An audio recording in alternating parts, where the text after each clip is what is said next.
देश विदेशातील घटना घडामोडी आपल्यापर्यंत पोहोचवित असलेले एकमेव अग्रगण्य news channel DPA news Marathi.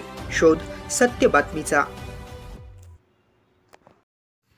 विश्वरत्न doctor Babasaheb Ambedkar यांच्या महापरिनिर्वाण दिनानिमित्त रयत राज्य सेवाभावी संस्था डिघोळी यांच्या वतीने 6 डिसेंबर 2024 शुक्रवार रोजी डॉक्टर बाबासाहेब आंबेडकर यांना अभिवादन करत विद्यार्थ्यांना शैक्षणिक साहित्याचे वाटप करण्यात आले. परळी येथील आझाद चौकाच्या बाजूला असलेल्या वस्तीवरील विद्यार्थ्यांना शैक्षणिक साहित्य देण्यात आले. तसेच लिटल फ्लॉवर स्कूल येथील विद्यार्थ्यांना व स्वामी श्रद्धानंद गुरुकुल परळी येथील विद्यार्थ्यांना शैक्षणिक साहित्य देऊन बाबासाहेबांना अभिवादन करण्यात आले. यावेळी संस्थेचे अध्यक्ष वैभव खंदारे, पुरुषोत्तम देशमुख, कार्यक्रमाला प्रमुख उपस्थित सुनीलजी प्रधान, तानाजी आचार्य, गुरुकुलचे आचार्य सत्येंद्रजी आर्य.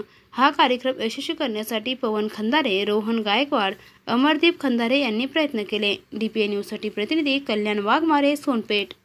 ताज्या घडामोडी व अपडेट जाणून घेण्यासाठी आताच DPA न्यूज चॅनलला सबस्क्राईब करा आणि बेल आयकॉन क्लिक करायला विसरू नका.